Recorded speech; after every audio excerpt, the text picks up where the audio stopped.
Hi, welcome to Shop Vlog number 30. It's been a while since we did one of these, so I figured we'd start the new year off with a little bit of chit-chat. Here's what we're going to be talking about. Yes, we're going to talk about the virus. How can we discuss 2020 without talking about the virus? But we're also going to talk about good things that happened this year, and I'm going to give you a little bit of a peek about what's going on behind the scenes of the workshop. So let's get started.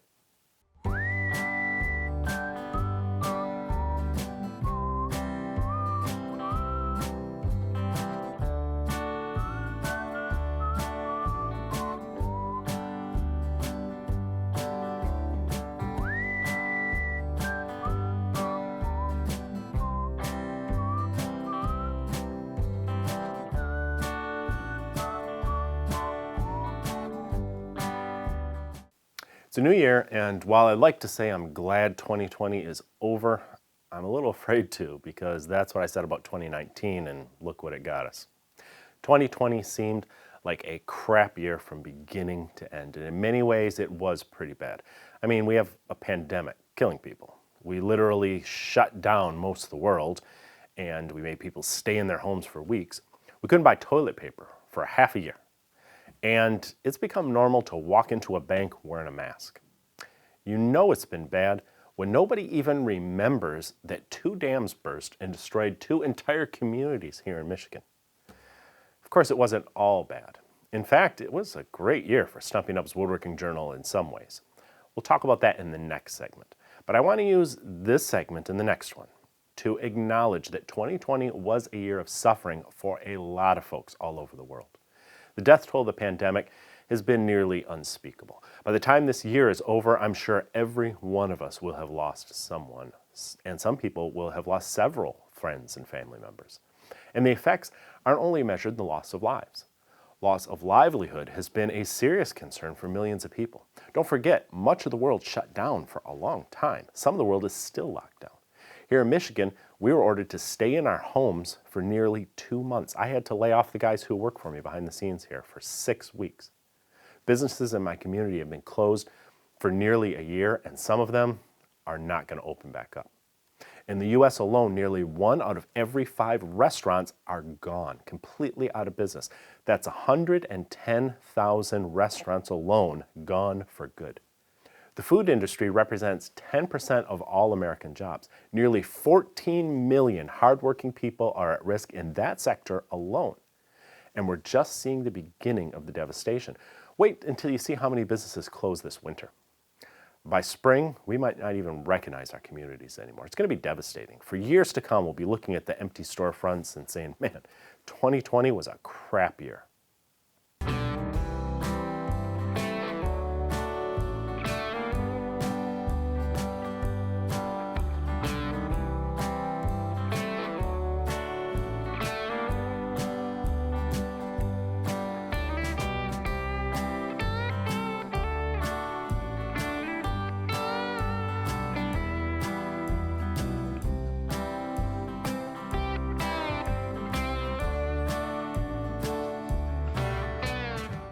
Another way 2020 has left a lasting mark on life is in how we interact with each other. Eventually, these masks are going to disappear. But I admit, it's going to be a long time before I look at people I don't know the same way. Like that close talker whose warm breath you can feel on your face. I don't want to be next to that guy anymore. Or the guy in the grocery store who's coughing and sucking snot through his nose. Used to think, oh, that guy's got a cold. Now you're thinking, ooh, that guy might kill me. I'm not sure I'm going to want to shake hands with all the people I do at woodworking shows. I'm not even sure we're going to have woodworking shows again. Probably some, but many of these shows weren't doing that well financially before the pandemic. And there's sure to be fewer attendees in a post-pandemic world, at least for a few years. That could kill a lot of these shows for good. The woodworking trade show era may finally be becoming a thing of the past. We'll see. I don't know what the future holds. And I can't make any absolute predictions. I'm just talking here. But I think life is going to be very different for a long time after this virus is finally under control. Now, I know some of you are already rushing to the comments to tell me, stop, quit hiding under your bed. It's only a flu. It's no big deal. We're all going to forget about it come spring. I don't know. I'm no doctor. And I sure don't trust anything I see on television or read on the internet. But two things happened this year that changed my entire perspective about things. First, I saw a friend nearly die from the virus. She was young, in her early 20s. She was healthy. She was the type of person we're told shouldn't have to worry about the virus. The second thing that happened was my wife had a serious case of what we thought was pneumonia late last year.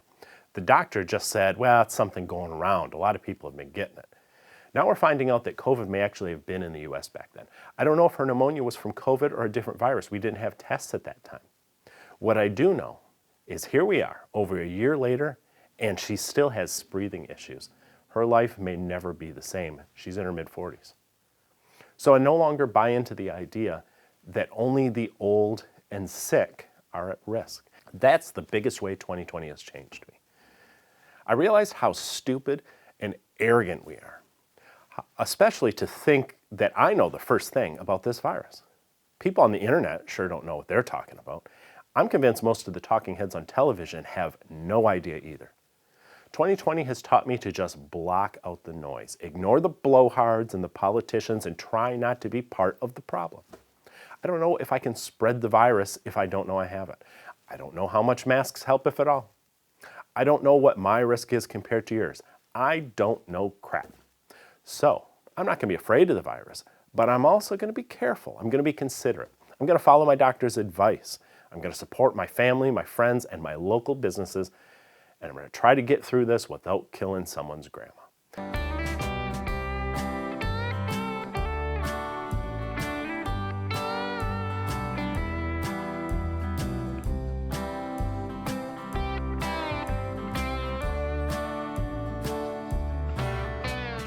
"2020 wasn't all that bad, at least not in my workshop. In fact, in some ways it was pretty great, and at risk of sounding like a jerk, I want to inject some positivity into this conversation.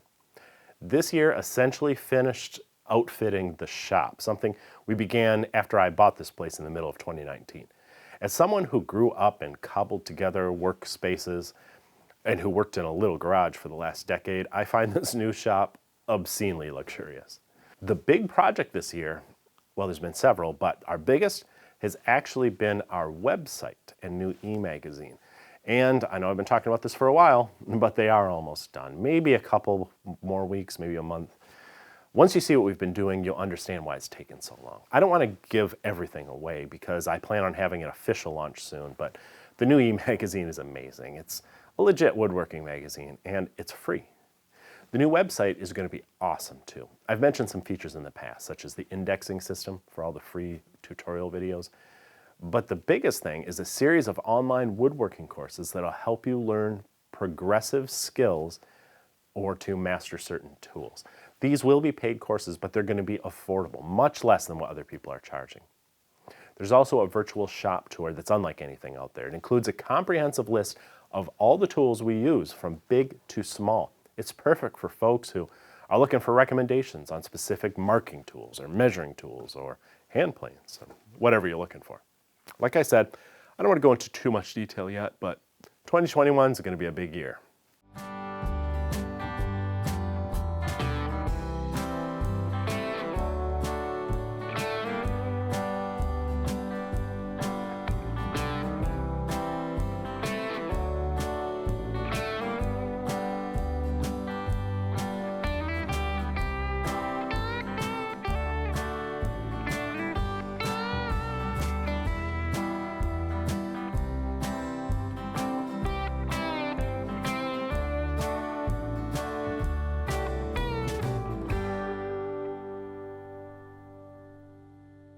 With all the crap that happened in 2020, I feel very fortunate that I have a good job that hasn't been destroyed by the pandemic yet.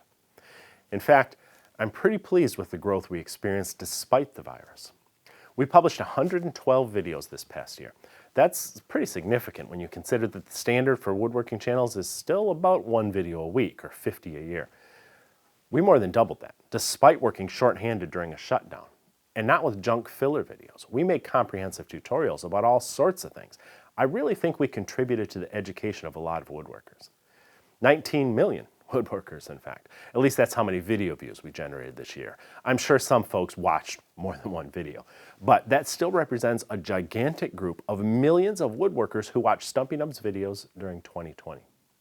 We also gained 134,000 new subscribers, which I'm proud of, but that metric doesn't have the meaning it used to have. But I'm especially proud of the metric that really matters, and that's that we drew nearly 900,000 unique individual viewers each month this year. That's the true size of our audience, the actual number of folks who are watching our videos. But that's why our channel didn't just survive in 2020, it thrived, because of viewers like you who stuck with us for so long, and new viewers who honestly just want to learn something new. At the end of 2021, we're going to celebrate a full decade together on YouTube. I don't know, I didn't think we'd make it that long. But because of you, I have great optimism for the years ahead. So let's sit back and have that cold one, because you've earned it, my friend. This is the CRB7 router jig system from MPower tools, and it does just about everything with amazing accuracy due to its clever micro adjuster. It's just one of the many product innovations from this small family-owned company. You gotta check them out at the link in the notes below this video. Wait, don't go yet. If you're new here, please subscribe and remember to ring the bell. I would really appreciate that. Give us a thumbs up, or better yet, leave us a comment. I always read them. And be sure to check out the latest issue of Stumpy Nubs Woodworking Journal. It's always packed with tips, tricks, and tutorials designed to make you a better woodworker.